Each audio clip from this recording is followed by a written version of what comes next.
without further ado, I would like to introduce Duane. He's going to talk about his new book and some of his research findings on the nuclear revival, as he calls it, and then some of the things that are happening in Saskatchewan right now, which is in a new era, I think he would describe it, in terms of its approach to the nuclear industry. So, without any further ado, Duane. Thanks, Ken. So Ken is right. The first 3/4 of what I'm going to talk about is from the Saskatchewan chapter of my book, which came out in December of 2012. I still see it as new, even though it's been out for about 2 years now. The last quarter is about events since December of 2012, or really events since the summer of 2012. And so that's my plan today. I'm glad to be in Regina. I've spent a lot of time over the last several years coming to Saskatchewan, both researching on this book and doing other events. And I was pleased to be able to come out for Joe's defense. And they said, well, while you're here, can you do something else? And so this is my something else. I want to begin really with the Uranium Development Partnership. And I think that's really where it starts. So the Wall government is elected in 2007, and they formed this commission in November of 2008 to make recommendations to the government on really increasing opportunities in the uranium industry in a number of different ways. So more exploration and mining, which were already existing, but they wanted to go further than that. But those last 4 items, conversion, enrichment, fuel manufacturing, nuclear reactors for electricity, those were all new. That he wanted, instead of just shipping the uranium out of the province. It was chaired by Richard Florzan, and he got into a lot of controversy in chairing this panel, so he's in more controversy now at Dalhousie, so he's well equipped to dealing with this. This was designed to be an industry consultation and an industry-driven program. And so Duncan Hawthorne from Bruce Power, Jerry Grandy, then CEO of Cameco, Armand Laferriere, who was at that time CEO of Areva Canada, those were all on the commission. And so this was the plan right from the get-go. They released the report in March of 2009 and identified a number of priorities. The one that I'm going to focus on this afternoon is nuclear power generation. So what drove this? Well, I think there's a number of drivers that extended to the Uranium Development Partnership, and those are increasing electricity demand in Saskatchewan, the effects of climate change, increasing uranium value added, and political support, and I'll talk about that political support. So on the electricity demand, there were a number of different studies that Bruce Power and Sask Power put together on the need for new electricity in the province because demand has been risen. And the demand was rising because of population growth. I know it's still rare to be talking about population growth in Saskatchewan, but in the last 8 years, 9 years, there has been population growth. We see that with, I remember after Wall took office, he took out billboards in Calgary advising people to go home, return home to Saskatchewan, and many of them took up that offer, as well as economic activity. So in both of those is what drives electricity demand, but also replacing old systems of electricity. Second driver, climate change.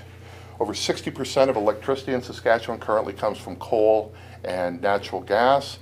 Here's a quote from Sask Power: with new environmental regulations, imminent reliance on conventional coal-fired generation is unlikely to be feasible.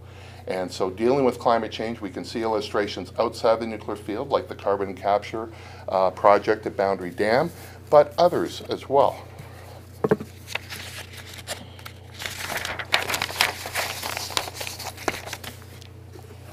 Saskatchewan is a major fossil fuel producer. It trails Ontario, Quebec, and Alberta in total emissions and has the highest emission per capita in the country. and has the highest growth rate in Canada, 4 times the national average, higher than Alberta. Alberta is often seen as being, the laggard in Confederation. It's the international target, but in fact, Saskatchewan's per capita emissions are higher than Alberta. So that is one of the drivers for climate change. Bruce Power made the argument that a 1,000 megawatt reactor would reduce greenhouse gas emissions by 1.7 megatons annually. Third driver is uranium value added, to leverage uranium reserves. I was at a conference in Ottawa where Bratt spoke, and one of his quotes was, "The next ounce of yellow cake that we add any value to at all will be the first." And I don't think he just said that in Ontario. I think he was saying that right across the province and the country. And really, that was the purpose of why he created the UDP, was how to leverage that uranium and do more with it. That leads to political support. I don't think I would be out of step to refer to Bratt as the most nuclear-friendly politician in Canada. It's a pretty short contest. It was his vision around the UDP. He did some other things. He promoted this idea of a Canadian Neutron Center. So just to put this in context, the current major research reactor in Ottawa, Chalk River, the NRU, was built in the late 1950s. It's had periodic problems over the last decade. This has affected medical isotope production as well as research capacity. And so the Government of Canada put out a call to say, what should we do to replace the NRU? And Saskatchewan put forward the most comprehensive proposal, which was simply to replicate that size of research reactor in Saskatchewan. It was also the most expensive of the proposals, and which is why when it came to the Government of Canada, they rejected that proposal. They have decided instead to rely on cyclotrons to produce medical isotopes around the country instead of at a central location in the NRU. They do not yet have a plan of what to do with the research capacity at the NRU, although I will note they had originally planned to shut down the NRU in 2016, and about a month ago, Gary Rickford announced that no, they're going to delay that a bit more. And they're going to delay that because they have no replacement in mind. And while the focus in the public's mind was around isotope production, that's only about 10% of what the NRU did. And most of the rest dealt with materials research, not just in the nuclear field, but they were using it in the automotive sector, they were using it for NASA, they were using it for all sorts of pure research. And the scientific community in Canada has been saying we simply can't live without something like that. And it was Saskatchewan that was first put a major proposal on the table. Now, to be fair, when they put out the funding mechanism, they expected the feds to pay for most of it, but that's fine. That's what they're doing in Ottawa anyway. So also he promised around this time a $30 million commitment to what would eventually become the Fedoruk Center, and I'm going to talk a bit about the Fedoruk Center in a moment. And in his various speeches during this time period of 2009, 2010, he said he wanted to replace coal plants with small nuclear facilities. Now, you'll notice when I talked about Bruce Power, in this time period, Bruce Power was talking about a 1,000 megawatt reactor. Small is anywhere from 50 to 300 megawatts. And I'm going to return to the small idea because it's really critical to this discussion. Beyond Bratt, though, I think we need to walk through political support. And I would suggest that there's been 60 years of largely all-party support in this province. In the 1940s and 50s, it was the CCF who initiated uranium mining. In the 1960s, the Liberals were in power. They established the Rabbit Lake mine. In the 70s and 80s, the NDP created the Saskatchewan Mining Development Corp, which would eventually become privatized and be known as Cameco. They approved new uranium mines, and they supported the Warman refinery, although at the end, the Warman refinery was never built. It was moved to Deep River. The Progressive Conservatives were in power in the 1980s. They pursued a CANDU 3. CANDU 3 would have been about 300 megawatts. So in one sense, the idea of introducing a small nuclear reactor for this province did not emerge under the Uranium Development Partnership. The idea is actually much older than that and goes back to the 1980s. When the Romanov government came in 1991, they did three things almost immediately. One is they ditched the CANDU 3 idea. Part of that was around electricity demand and around a nuclear reactor, but the others were just around the expense. So you have to think back to what the economic situation was like in the early 90s in this province. The second thing they did is they reversed their party position on no new mines. That no new mines policy was adopted in 1981 after they lost power. When they returned to power in 1991, they had a very large convention, and Romanov pushed through the replacement of that no new mines policy, and they opened up 5 new uranium mines. They also sought out value-added production. So in a sense, what the Wall government was doing in 2008 and 2009 was continuing stuff of what Lorne Calvert was doing in the later years of his government. So while this has been a very partisan issue, my point here is it may be partisan, but the government of the day tends to be much more supportive than when that same party is in opposition. Okay. So you got the Wall government, you've got all these drivers, you release this report, and then they decided to do a public consultation process on it. And this is the public process. Okay. They appointed Dan Perrins, who had been chief of staff of a previous NDP premier, had been head of the public sector, and he was to head the public consultation process. It occurred in the spring and summer of 2009, and they did it through a number of ways. They did it through a stakeholder conference, they did it with oral and written submissions, but most importantly, they did public hearings right across the province, and here's an ad for the one in Saskatchewan in June. There are special opportunities for First Nations and Métis people to participate in the process. They developed a website. 2,600 people attended those public hearings, 1,300 letter and email responses. So a lot of people participated. It was major news coverage. I actually have a article coming out in an academic journal in the spring comparing the public consultation process in Saskatchewan and Alberta, and they were very different. Alberta did not have, for example, public hearings. It was not front page news or lead story on the TV in Alberta as it was in Saskatchewan. The anti-nuclear movement mobilized strongly against the UDP. Clean Green Saskatchewan, the Saskatchewan Environmental Society, the Saskatchewan Union of Nurses, all participated in these hearings and participated vocally in these hearings. And so what was driving their opposition to the UDP? Well, here's a brief breakdown of some of the major policy beliefs that members of the anti-nuclear coalition, I call it, believed in. They believed that they're unsafe, and they focused on Chernobyl. They didn't mention Fukushima because that occurs later, and I am going to talk about the impact of the Fukushima accident.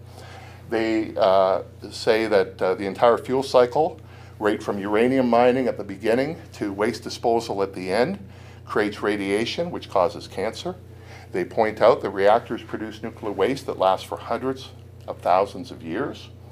They argue that instead of climate change being a driver for nuclear energy, that nuclear energy, in fact, should not be seen to mitigate climate change.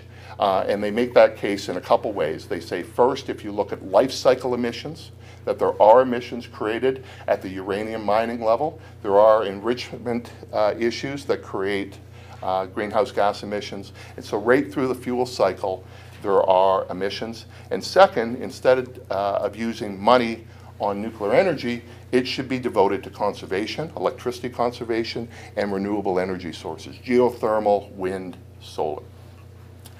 They make the argument that there's a clear link between civilian nuclear energy and military nuclear bombs, and I showed a copy of Jim Harding's book, and it's called Canada's Deadly Secret.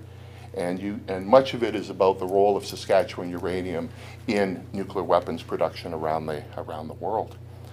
And their final belief is that nuclear energy is uneconomical and is heavily subsidized by the government, whether that is the federal government or a provincial government. So, let's go back to the public consultation. The Future of Uranium, which was the report that Perrins wrote based on the feedback he received, was released in the fall of 2009. But Perrins was under a very strict mandate. He was simply to summarize feedback. He was not to analyze feedback, he was to summarize it. He was not to take on an advocacy role for either pro-nuclear development or anti-nuclear development. And these are the statistics that come out of that report. Of those submitting oral presentations, of those submitting written presentations, 85% of the people who did so were opposed to nuclear power generation. 70% were opposed to uranium upgrading. 86% opposition to nuclear waste and storage. And down the list you go. The only thing that did not get massive negative support was nuclear research and development. I don't think I've got it in here. I do in my book. There was also support for medical isotopes, but it was not as high as you would imagine. Instead, they were arguing for isotope production that didn't involve nuclear fission, such as through a cyclotron. So Perrins just gave the raw data, what happened. So I was not hamstrung. So I will provide some analysis of what transpired. It was not a statistically representative sample of public opinion, and I'll just give one illustration. Bruce Power gave one submission. That counted as one submission. It didn't matter how many employees were participating or the size of the industry, it counted as one. Joe Blank could give a presentation in Moose Jaw, he also counted as one. Joe could give a presentation in Regina, that would also count as one. So Joe would now be at 2 presentations to Bruce Power. The second thing is it wasn't a statistical sample like public opinion polling is of the province. It was only who showed up. Nevertheless, it did illustrate a wide range of opposition. Environmental groups, labor unions, peace groups, religious groups. There was a geographic scope right across the province from the hearings that they had from Prince Albert to Swift Current. There was a range of arguments that they raised in opposition. There were economic arguments, there were health arguments, there were safety arguments, there were environmental arguments, and there were peace arguments. Opponents participated more than supporters. So you could say, well, where were the supporters? Well, maybe they didn't feel as strongly about this as the opponents do. So that may suggest that even if public opinion polling, which shows a majority of support of nuclear energy in Saskatchewan, are not as passionate about that as the minority group is. And that's something that governments need to take into account. Not just what is your support, but what is the level of support. And clearly the opponents were much higher in intensity. All right, so you've had the UDP report, you've had the public consultation. What does the government do now with this? Well, in December of 2009, one of the outcomes was they directed SaskPower to continue including nuclear power in the range of energy options available for additional baseload generation capacity in the medium and long term after 2020. Is that supporting nuclear energy or is that opposing nuclear energy? It was a very nice statement because it was both. You could read it in both of those ways. I mean, if you're sitting in 2009, 2020 is a long ways away. You know, governments could change, political attitudes could change. So the anti-nuclear people saw this as a victory.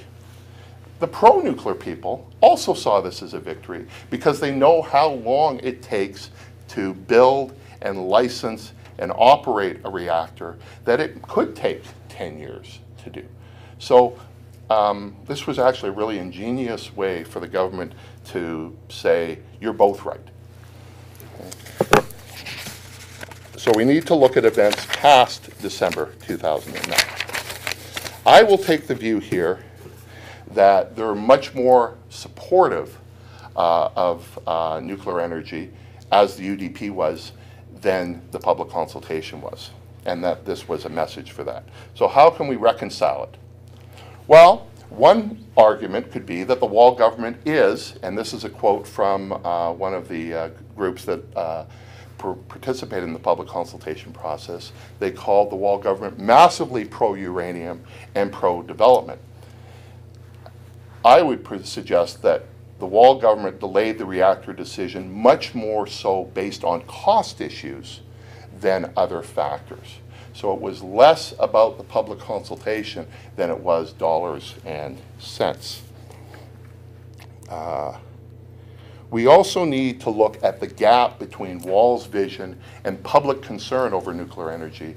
And I believe the Wall government believed the public consultation was flawed. 85% of responders were opposed to nuclear energy, not 85% of Saskatchewanians. Perrin said himself that there was no statistical reliability in those who presented. The government showed that independent polling has shown support for nuclear industry, and there was a variety of methodological problems, from coding to the factual accuracy of responses that Perrin's didn't investigate because he couldn't, but the Wall government did. I think an additional point is that policymakers have to somehow balance expertise with democracy. So, for example, we do not have a vote or a referendum on whether gravity exists. All right? When it comes to science, there are facts and there are non-facts. But we're not dealing so much with science here, we're dealing with political science in one sense, which is not quite the same thing. And so how do you balance democracy and expertise is a tough thing that governments have to deal with. And we're seeing it not just in this realm, but in climate change, in evolution, in vaccination, you name the debate, and how do you respond with those? My reading of the situation is the Wall government accepted arguments from nuclear scientists, those with PhDs in chemistry or physics. They probably ignored the political science PhDs, from both the academy and industry, and discounted public opinion a bit more. And the reason I say that is we need to go beyond the December 2009 decision. It was followed up by other pro-nuclear announcements. So January of 2011, in a major address, Wall announces a clear nuclear agenda for Saskatchewan, focusing on nuclear medicine, which was supportive in both the UDP and in the public consultation process, nuclear research and development, which was also supported in both the UDP and the public consultation process, and small reactors for electricity. Now, at the time, he was referring to reactors smaller than 500 megawatts, but the common nomenclature in the industry is small as between 50 and 300. So the first two items, I think, he had public support on. The third one, that's going to depend on your reading of that. But to go from, instead of 1,000 megawatts to small. Small sounds better.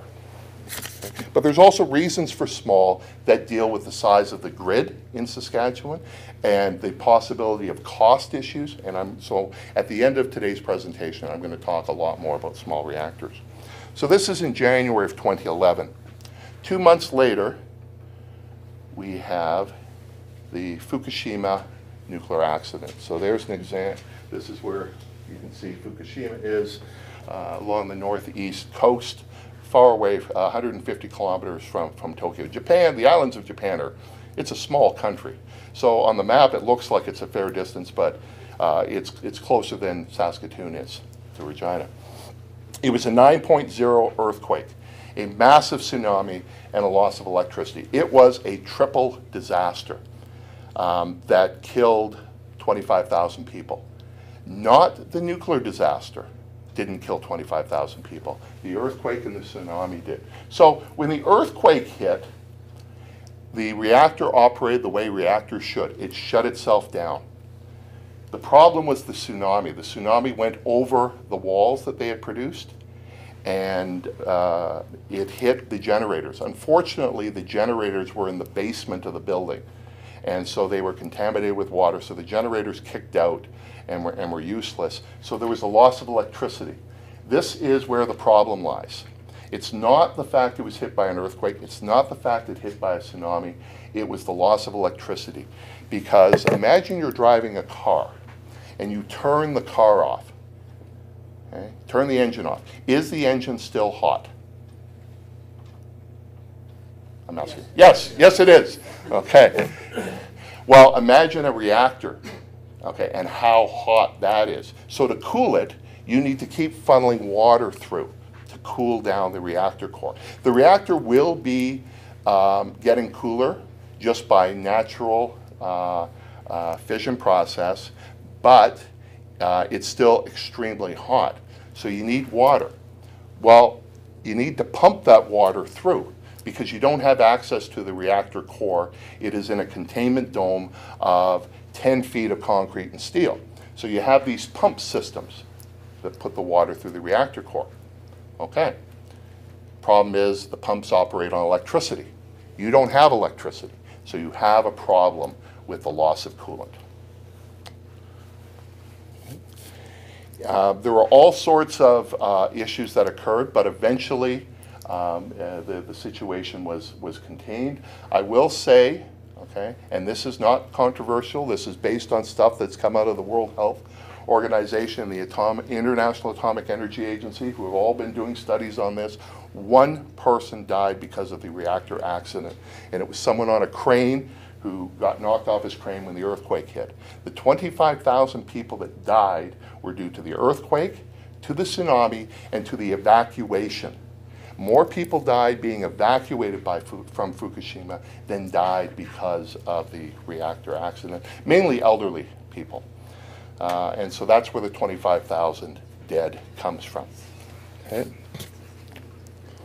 All right, so what was the political impact of Japan's nuclear crisis? After all this happened on the other side of the world, it affirmed its nuclear agenda. So this was a quote by Rob Norris right after the accident occurred, said that SaskPower has an ethical obligation to move forward with uranium mining and to develop a PPP, public-private partnership for small, that should be reactors, not rectors, in Saskatchewan. That's a misprint. I just noticed. Okay. So I don't think the Fukushima accident has really shifted the debate in Saskatchewan. I think the 3 Mile Island accident, which also had no deaths, and Chernobyl, which was much more dangerous, had a greater impact than what Fukushima has had. So what have been the post-Fukushima developments since 2011, since 2012? I would say there's 3 that relate to the nuclear energy agenda in this province. The first was the establishment of the Fedoruk Center. The second is the role of SaskPower investigating the use of small modular reactors. And the third, and this is my idea, is the use of small modular reactors at the uranium mines in northern Saskatchewan. So what can we say about the Fedoruk Center? I will say, first of all, before I get to that, just a note. The Fedoruk Center requires the principal investigators all to be from the province of Saskatchewan, although they encourage partnerships from people outside of Saskatchewan. But those people who have to vet the projects, what is called the Project Advisory Committee, have to be from people, academics outside of Saskatchewan, and I am on the Project Advisory Committee of the Fedoruk Center because I'm based in Calgary at Mount Royal University. The other 2 people are based at McMaster University in Hamilton and the University of Western Ontario in London. So just I wanted to put that out there. The Fedoruk Center, the Sylvia Fedoruk Canadian Centre for Nuclear Innovation, it is called the Canadian Centre. It's much more of a Saskatchewan centre, but they like the term Canadian. Established formally in 2011, the Saskatchewan government has made a $30 million commitment over 7 years to fund it. The goal is to place Saskatchewan among the global leaders in nuclear research and development, training through investment in partnerships with the academy and industry for maximum societal and economic benefit. And they do that in a couple of different ways. One is project funding. And that's where I play a small role. In 4 areas: nuclear medicine, nuclear materials, nuclear energy, and the physical and social environment. So some of the projects that we have funded involve better radiation detectors that you can use with a smartphone, stuff around better imaging, nuclear imaging for cancer research, for diabetes research. The science behind it is quite complex, so the way that I narrow it down is the traditional method was going into a hospital for 16 hours and receiving a needle every half hour for those 16 hours. They have reduced that to 4 hours and 3 needles. I can't speak to the science, it's well beyond my knowledge of high school chemistry, but I can understand how many times you have to be poked in the arm with a needle, and this is an improvement. On the physical environment, we funded a project to look at emissions coming out of the uranium mines. And the other thing we've looked at is social, and so there's been some extensive public opinion research that Lolene Bardell, for example, from the University of Saskatchewan, has done on the social environment. So 4 categories: materials, energy, physical and social environment, and nuclear medicine. It's also encouraging collaboration. So each of these projects involve partnerships with scientists or laboratories outside of Saskatchewan. So for example, the Chalk River Laboratories in Ontario or the Idaho National Laboratories have been collaborators, as well as the business sector, and various private sector companies have been involved in there. And the third is they now have some physical infrastructure. There was a new cyclotron that was built in Saskatoon that is going to be used for research purposes, but also to develop specific types of medical isotopes. This is a picture of the cyclotron there. Okay. So a world-class center for research, training, innovation in nuclear medicine, radiochemistry, physics, and the development of new radiopharmaceuticals for medical imaging. So what the Fedoruk Center is doing is developing and creating and enhancing capacity in a wide variety of fields throughout this province, in scientific fields, and being supported by the government.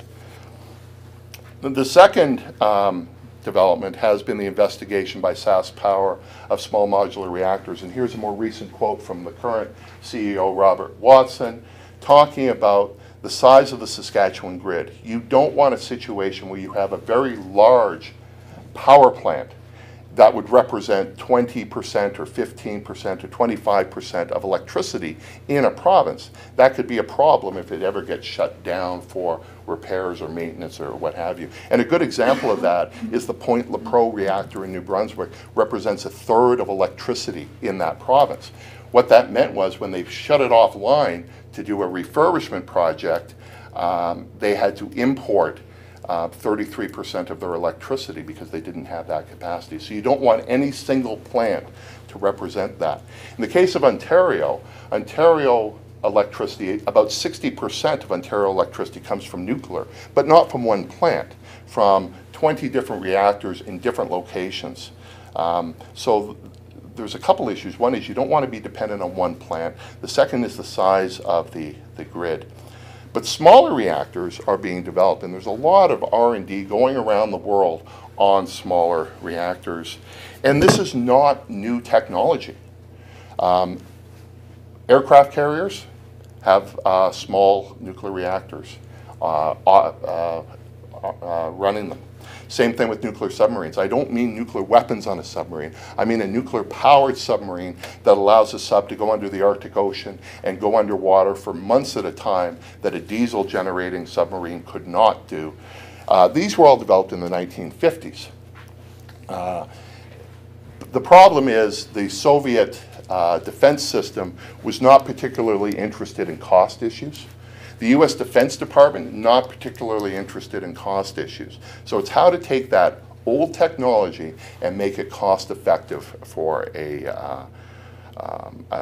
civilian purposes. The other advantage of these reactors is in more remote locations where you have to truck in diesel fuel, which leads me to my idea about putting them in the uranium mines. Okay, sort of cradle to grave idea of the nuclear fuel cycle. You can see how remote those mines are from the southern part of the province. And currently, to operate those plants, which require electricity to mine it out, as well as all the ancillary services, they have to truck in diesel fuel, which is both expensive. Diesel fuel is very volatile. The emissions are quite high, and so I think this would be a great idea to put them in the actual uranium mine. And there would be a lot of different benefits. Reduce the cost of fuel, lessen the emissions from mining, but also a better way of electrifying northern Saskatchewan and allowing for a greater diversification of northern Saskatchewan's economy. We do know that electrification has had great economic developments, both in the developed and the developing world. We can see it with the Tennessee Valley Authority in the 1930s, electrifying rural U.S. We can see it with the rural electrification policies of Saskatchewan in the 1940s. We can see this in China and India today. The best way of getting people out of poverty is through electricity. And so northern Saskatchewan, by putting a small reactor there, would be a better, cheaper way of electrifying the region. But there are challenges of these small modular reactors, even though, as I said, the technology itself is not particularly new. The first challenge is regulation and licensing. Okay. So, for example, the Canadian Nuclear Safety Commission says we can regulate any reactor as long as it's a CANDU. Well, they don't say that as long as it's a CANDU, but they have not regulated a reactor that is not a CANDU. The U.S. Nuclear Regulatory Commission says the same thing. We can regulate any reactor. The only ones they've approved, though, have been light water reactors based on Westinghouse or GE design. So there is a regulation problem. What also relates to that is you need the same sort of regulations for a reactor at 1,200 megawatts as you do at 100.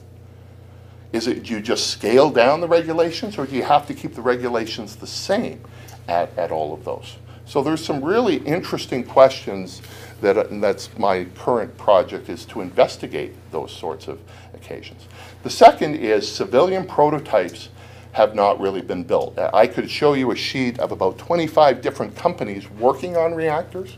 I've been at many of their presentations around this country, but until they're actually built, you can do a lot with diagrams, you can do a lot with computer analysis, but if I'm buying one, I want to see one.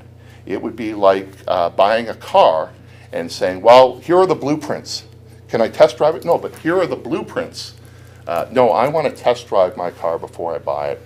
Well, NuScale, which is, in my view, the most advanced of these companies, is currently building that prototype just off-site at Oregon State University. Those prototypes are critical because then we will get to see them in operation. And the last one I put there is, who wants to be first? There's all sorts of challenges with being first of a kind. And so who wants to take that first leap, even if the prototype is built in Oregon?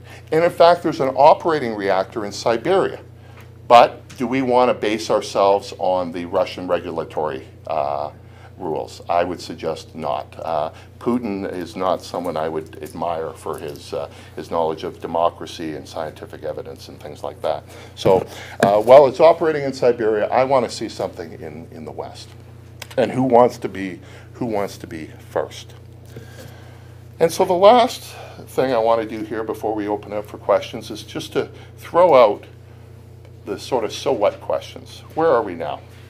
Well, in many cases, this is an old debate that we're having about nuclear energy in Saskatchewan at this moment in time. Many of it are the same issues. Many of the actors are the same. Many of the arguments are the same. You go back to the debates over the CANDU 3. You go back to the debates over the Warman refinery. You go back to the convention in the NDP of 1981 and of 1992. It's not just the same actors. Some of them are the same people and the same arguments. But here is what is new. The issue of climate change. No one was talking about climate change prior to the late 1990s, or it was very small within the scientific community. And so that is a major driver around climate change and the impact of coal production in this province. The political impact of the Fukushima accident, and I would suggest that the political impact is much more important than the actual result of what happened in there. I don't think it's had the same impact as what 3 Mile Island and Chernobyl did, but it's still important. And the impact of the Fedoruk Center, where you are developing scientific capacity in this province, and we'll see that play out over the next decade. So that is my presentation. I'll now open it up for questions.